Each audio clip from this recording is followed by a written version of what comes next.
I want to be the best that I can be, but I'm also not afraid of being very uncomfortable in order to achieve what I want to achieve. Entering Tahoe 200, I wanted to get on that podium, and I was prepared to do whatever it would take to accomplish that. Many times we don't know what we're capable of because we're so afraid of the discomfort, of the pain, of failing. Waking up race morning, I noticed my body was a little off, which isn't abnormal because sometimes when it comes to race week, I'm a ball of nerves and I'm excited, and I had a little cough, but I didn't really think much of it.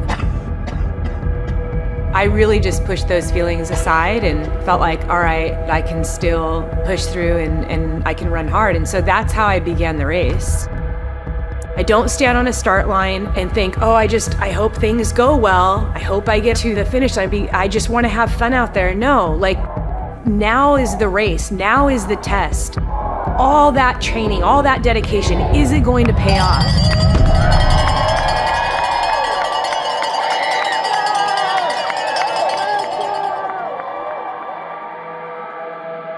From the start, I charged to the front of the pack, and right away there was a woman that jumped in front of me, so then I jumped in front of her, and we kind of went back and forth for a little bit. I love that. I love that, like, right from the get-go, it was, it was a solid pace.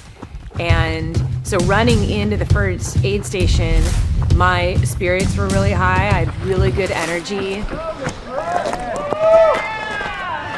I do have a drop bag. I'm 116.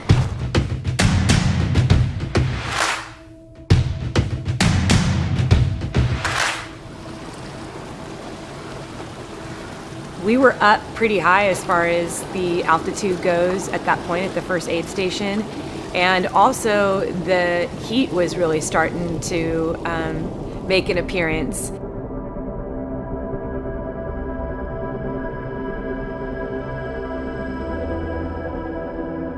It was about a couple miles before the 50K mark that I just felt fried.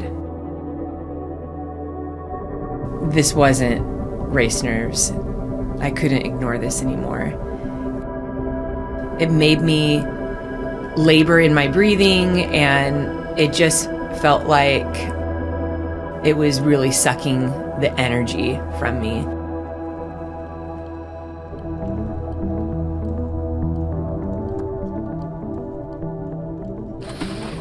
Oh. Okay. You need honey more?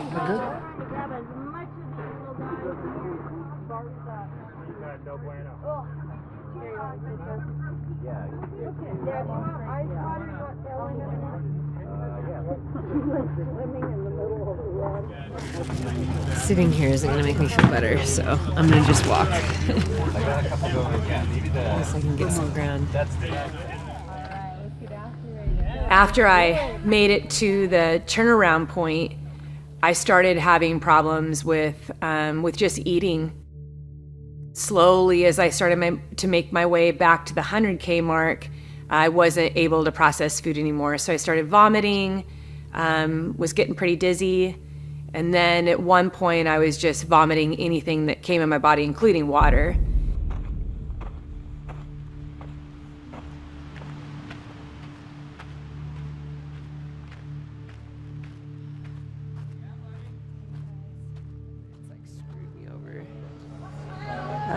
I need to figure this out, though. I mean, it's still early in the race. My overall pacing time is actually still sub 65, I think, or even sub 60, so sub 60 hours. And I don't want to lose that. So I just need to rally and then get better for tomorrow. She's still going to be doing it, I believe in it. You think so? Yep. All right. All right, Sal and McRae. Time to rally. Go get it. You guys, thank you so much. Don't trip on that blanket. Or your poles. Your poles. I tripped on them. Okay, I appreciate I've you. tripped on, I think, 14. Thank you. Yes. Got you, girl. You're amazing. Go you get can do it. it. Yay. You're awesome. You're got doing great. this. Okay, that stuff's gonna kick in, and I'm Yes, it is going to kick in 100%. Really 15 minutes. Okay. All Check right. and see if there's Sorry, anything you else you want guys. to take with you. I'd say from the 50K point to the 100K point, I wasn't really able to get in any calories.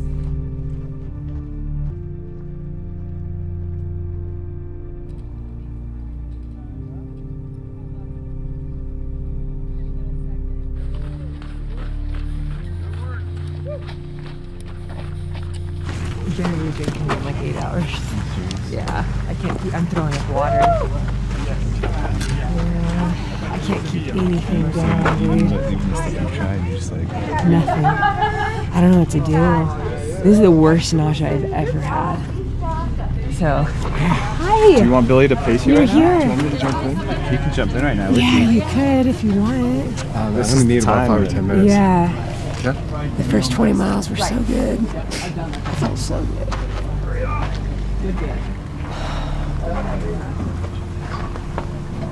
There's still a lot of race left though. I'm just like, I can't believe how long it took me to get back here. There's a man here.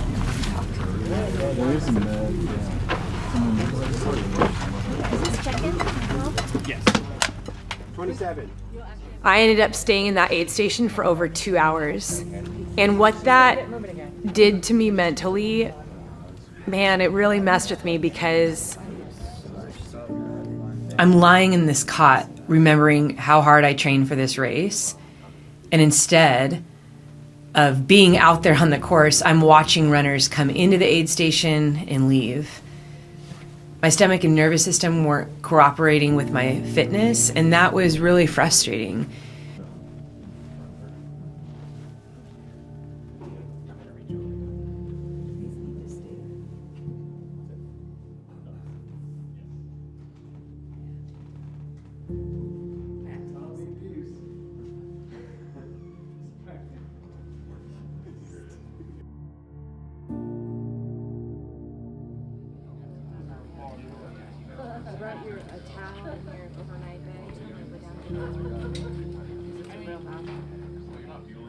I left the aid station with Billy, and I don't think that we were even 50 yards out when I dropped to the ground, and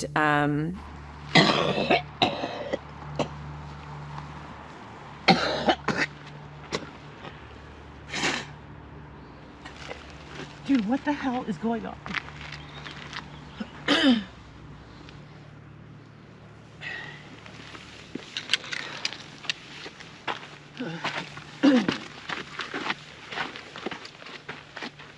Billy's pacing section with me was me trying to come back from the dead physically and mentally. We were 3 miles into our section together, so we were like at mile 63, 64. And I sat down on a rock and I looked up at him and I said, how am I going to do this? And he just looks back at me and he's like, what do you mean? He's like, this is what you do. You know how to suffer, you know how to be in discomfort, and you know how to overcome. He just continued to encourage me for the next 18, 20 miles. But it was difficult because, you know, the sun hadn't even come up yet and my body was on fire. I know it's dirty, but I don't even care. You'll get your idea for a couple of weeks, but it'll be worth it. I had this little bit of hope inside that if I wanted to race, then it would have to be at night, later in the race. But the main focus for me at that point when I left the aid station was I need to take care of my body. And taking care of our bodies while we're trying to race takes a lot of patience. And I realized that if I'm gonna do well on this course, I have to be patient. I need to let go of my expectations for this race. Yeah. And that's not easy to do because I had some solid goals for this race, and now it's another struggle race. There's still so much time, Sally. Yeah, I don't even care that that's like the best layer. It'll keep this. You have a lot to cover. Let's talk about your cat. Yeah. Here we go. Go crush it. All right, keep your spirits high. All your help. Oh my gosh. I'll see you at the next one, okay? Okay. It was fun, Sally. I'll catch you at the next one. You are the best. Go get it. I couldn't have Kicking moved. ass. I really Like wish I that. could join you here, but I know. I want you to like go and get some good food and rest. she's doing great. Turn things around, and let's hope we can keep the momentum going.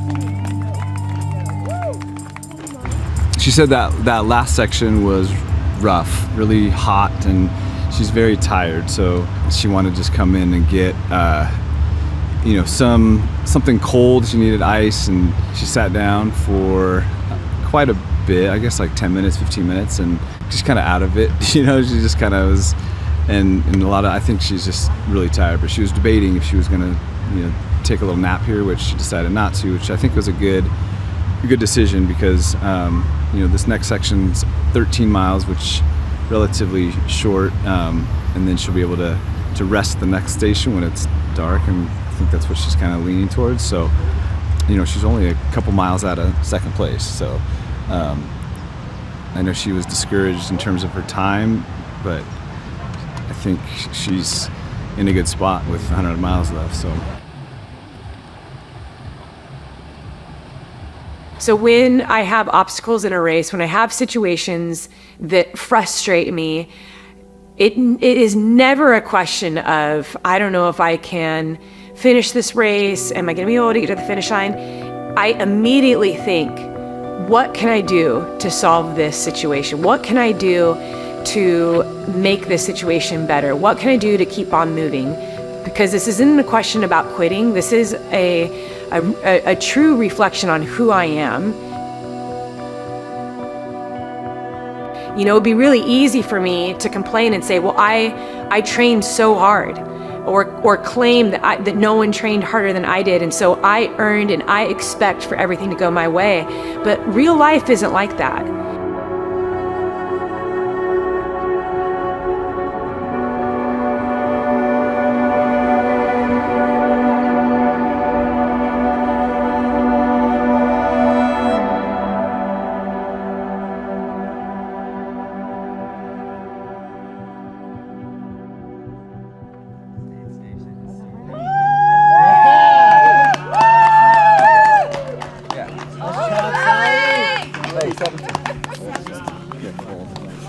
Yeah, I think I'm gonna. I'll just keep this leg right there.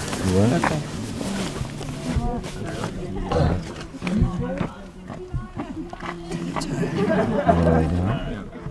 Pretty tired? Yeah. But the other part of me just doesn't want to sleep. But you're also way behind on calories. I'm so behind. I don't I know. haven't been able to eat anything, so.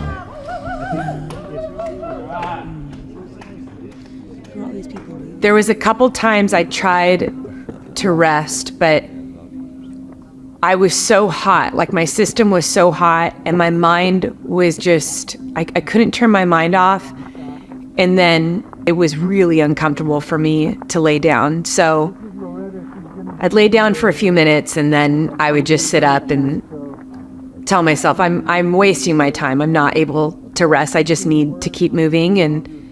And so that was what I did throughout the race. It was just a battle with sleep deprivation and a system that wanted to rest but was unable to calm down.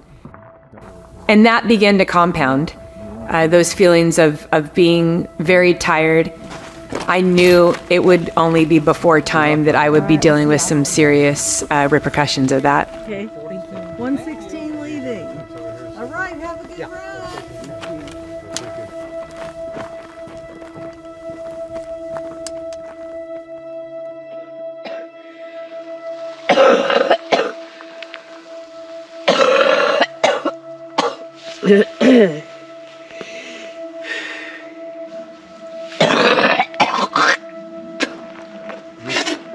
She'll be good in a second. Just need to expel some crap in her lungs left over from a couple days ago.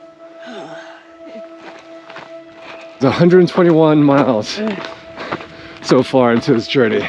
Wow. She's moving great. Some occasional bouts of nausea and a lingering cough that won't go away. Some lung issues, but otherwise moving like a champ. If anything, Sally's strongest muscle is between her ears.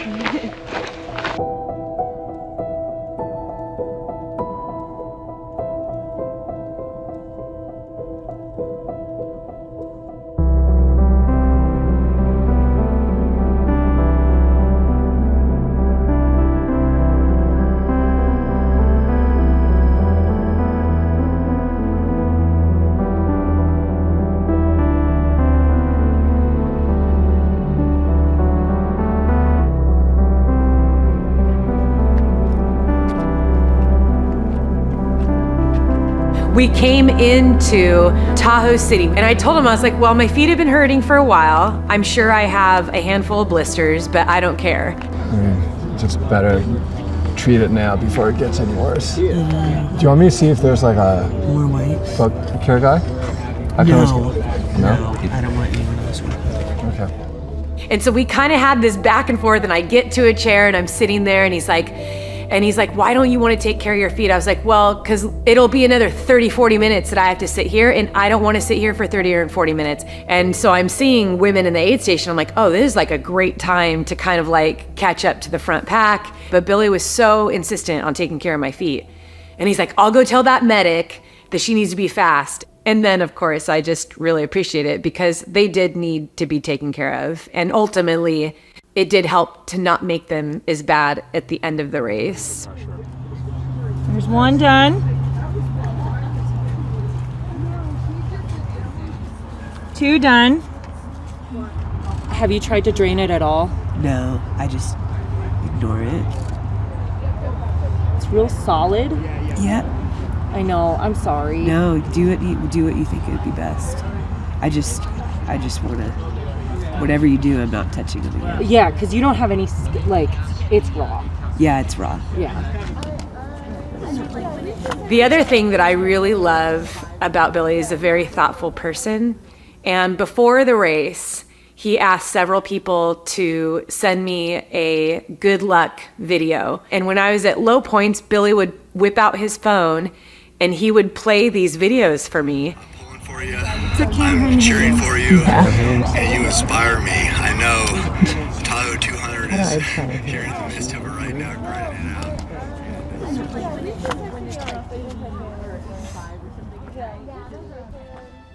You guys getting ready to roll?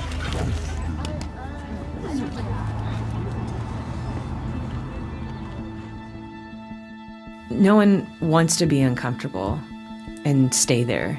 It's only our human nature that we want to be out of the situation we're in when we don't feel good, when it's painful. No one wants to stay there. Learning how to work through those situations, learning how to keep hope at the forefront and to believe that we are capable of overcoming, that's powerful. And that's where we start to really become all that we were meant to be. This is the best feeling because now it's just running back toward the finish line.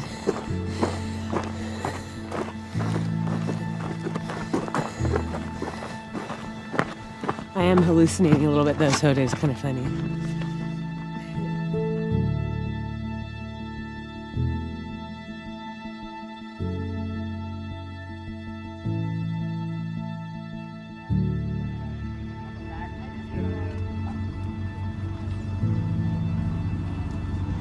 Job. We'll fill up that with, yeah, just dump it. And,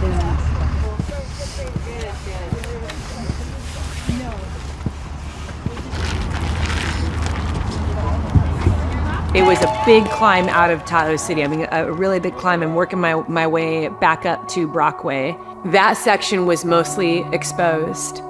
And it was fun because you get to see a lot of other runners at this point, which is always uplifting. But as I made my way up the mountain, the heat was powerful. I didn't feel good, but at this point I was embracing that in a new way. What would happen if we just moved as best we can, even though we're not feeling well? Because you never know what's gonna happen down the road. And so now it becomes a question of, well, can you endure better than everyone else?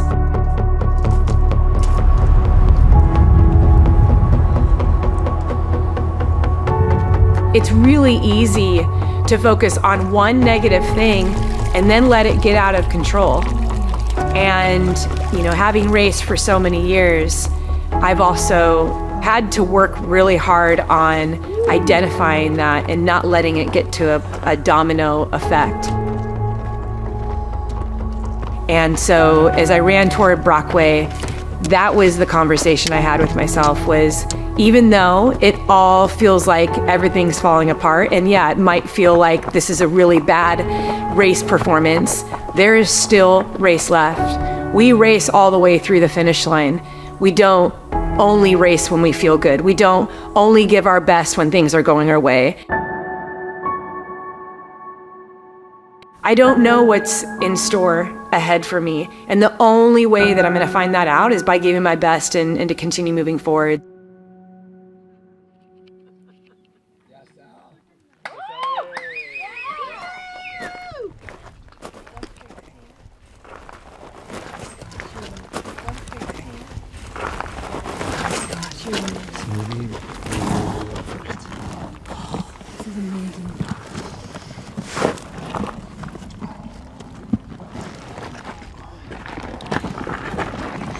I haven't eaten anything since I left the aid station. Oh, really?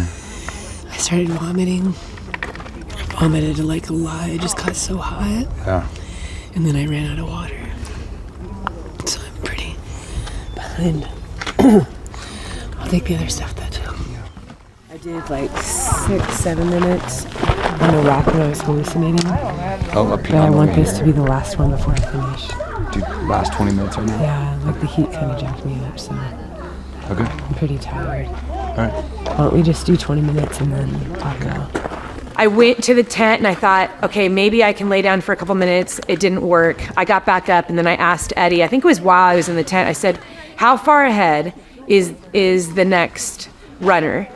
And he's like, actually, the third place females are probably only 30-40 minutes ahead of you.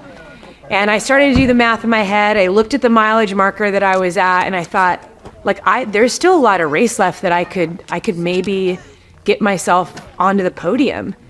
And that excited me, on top of feeling rejuvenated, having these calories, and the sun was starting to set. And I really feel like in a hot race, if you're out there for, for a full 24 hours and beyond, the best racing is gonna be when the sun is down.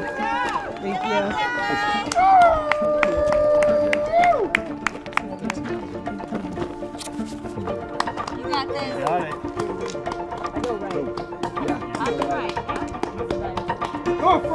Now I am experiencing the shift. It was kind of like coming back to who I was and saying, Sally, there's still time. There's still a lot of miles to go. Get back to focusing on why you're here and what that goal was.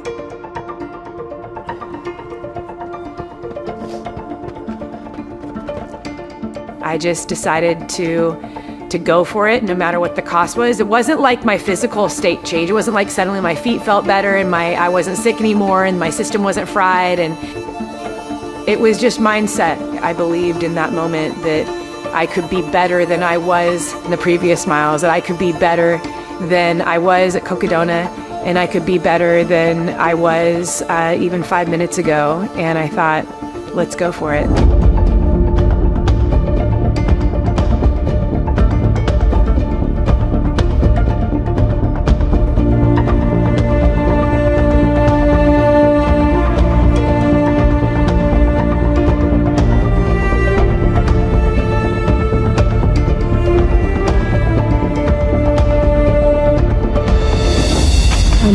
your feet too. Oh, I'm so hot. You're hot. Yeah, I'm just like so pissed. Don't be pissed. You're making me grab on that. I'm like, you can use anger for passion, right? Yeah, sure.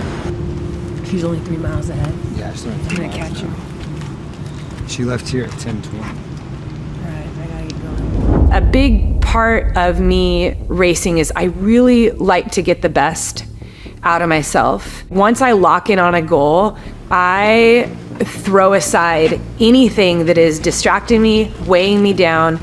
I have this hyper focus on what it is that I want to achieve, and nothing else matters. How far ahead is the next girl? She was only 3 miles when we came in, so yes, another hour. I'm gonna go hard, like the whole time. So if you don't want to do that, No, I need to know. I'm fine doing it. I don't want you to. So are you not gonna do Spooner then? I can use Spooner. So you want to do a hard 35 miles? Yeah. I just don't want you to burn all your magic now. Don't worry about me. I know what I'm doing.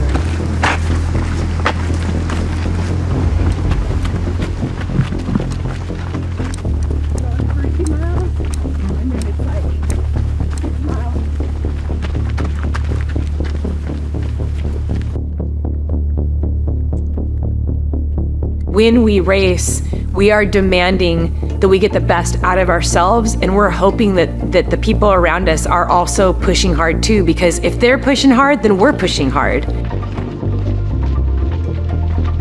That's what I was feeling in that moment, was like the better part of me was coming out because someone ahead of me was working really hard.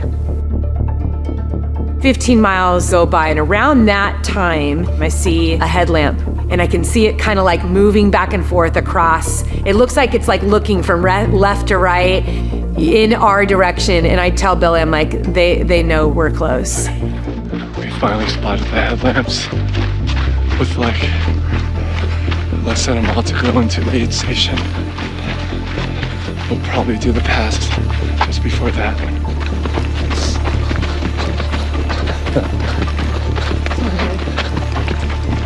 Hey guys, good job.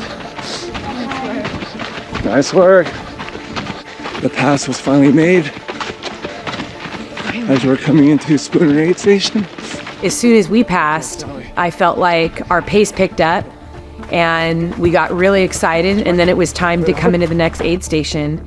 And at that point, Billy was asking, do you want me to continue on to this next section? Now, I had a very short section to go. I was super excited and I felt good. I felt like I was really fiery, like I was awake. I was also experiencing a lot of discomfort because I had pushed so much. So I was redlining and I was feeling the effects of having pushed hard, I'd say for almost 40 miles at this point. I thought, I think I need just some quiet time to pray and to be quiet, and I'm gonna push on my own. And so I told Billy, like, amazing job pacing me. I'm gonna do this last section on my own.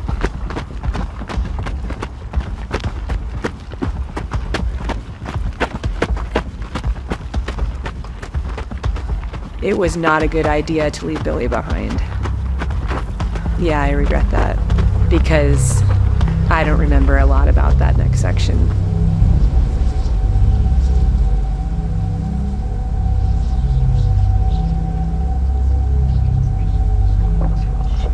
I was asking my body to do something when it had nothing to give me. I knew that there was going to be a breaking point. This has never happened to me in a race, but I blacked out. I would kind of come back into full reality, and I would be staring at a tree, talking to a tree. And I would slap myself out of this state, and I'd say, you're in a race, you need to get to a finish line.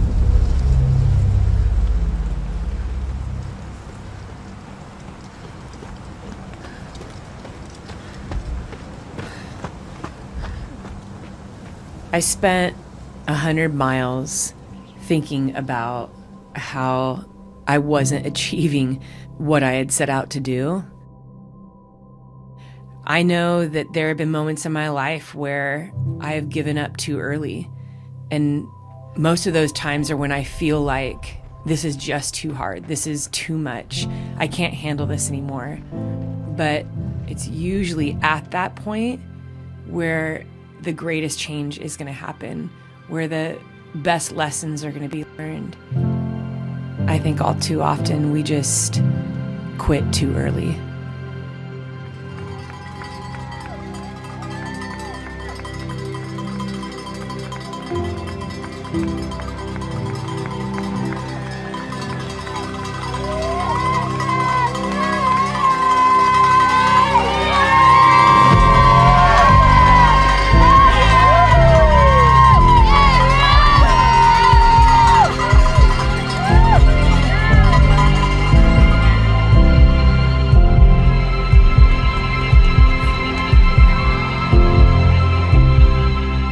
Crossing that finish line was a very emotional moment because not only had I pushed through a barrier that I didn't know I was capable of doing, but I had achieved what I had set out to do. I got on that podium and yeah, it wasn't the way that I had planned it to be. It's not how I dreamed it to be, but maybe it was everything that I needed.